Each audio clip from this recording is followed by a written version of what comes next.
Cardiac arrest can happen in any age, and sadly it can happen for a baby. For babies and children, it's far more likely they've experienced a breathing problem before their heart has actually had the issue. And lack of oxygenation to your brain is a reversible cause of cardiac arrest. And that's why breaths are so important in terms of child and pediatric resuscitation.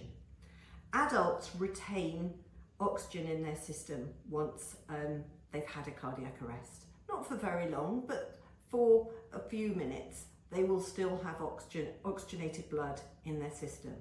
Babies and children don't retain oxygen in their blood like that. And for babies and children, they're also far more likely to have had a breathing problem, so their oxygen levels are already depleted. Consequently, when we're giving baby and child CPR, we are starting with 5 breaths. So just to go back to the beginning. So you've come in and you found the baby is unresponsive. You're going to come in, you're going to take a deep breath and just clear your head. That way you have a much better chance in a very stressful situation of doing your very best and keeping that panic at bay. You're also keeping an eye open and checking there's nothing dangerous that they've managed to get hold of that's going to injure you as well. So you come in, check for danger, there's no danger, you've taken your deep breath, you've checked for response, you've spoken to them, you've tapped them or scraped the bottom of their foot with your finger, and there is no response.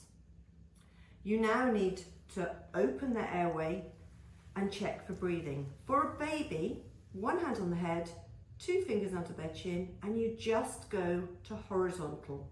You never want to overextend a baby's airway because that can block it again. It's the way they're made. So quite often their chin will go forward like that, and you just tilt the head and lift their chin to horizontal like that, okay? And then you would check for breathing. You've got your phone, you put your phone on speakerphone and phone the emergency services, and you're doing all this while you're waiting for the call handler to answer, okay?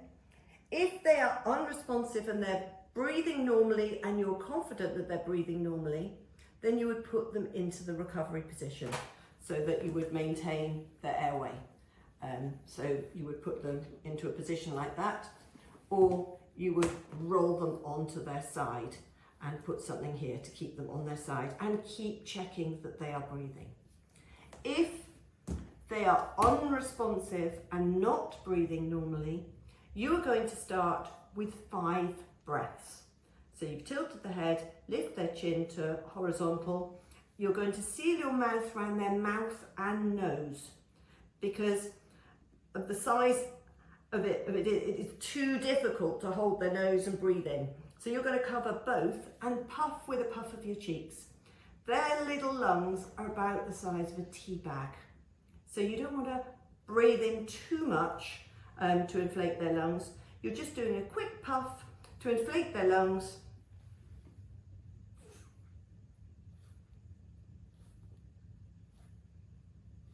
Five breaths, and then you're going to do compressions. So the thumb encircling technique is the best way to do this.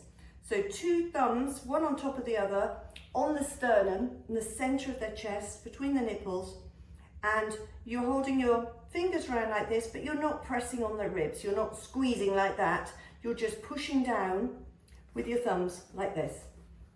And you're doing 15 compressions if you've been pediatric first aid trained, to 2 breaths. And I'm not sure, I might have lost count at that point. And do you know what? It doesn't matter. It's not an exact science, the 15 to 2, but roughly 15, going back to 2 breaths and then back to your compressions again. Pushing down hard and fast by about 1/3 of the depth of their chest, because when you're pushing on the chest, you're being the heart. When you're breathing into them, you're being the lungs. You're being a heart and lung machine for them. You've got the emergency services on the way. You've also shouted for a defibrillator. And if there is a defibrillator nearby, if they have paediatric pads in a paediatric setting, you would put one pad on the centre of the chest, but just to the left, if you can. You're doing this on the baby's bare chest, and you would put it to the left side of the centre. And the other pad goes on the back. But again, you're doing that on their bare skin. And then you're doing the compressions on top.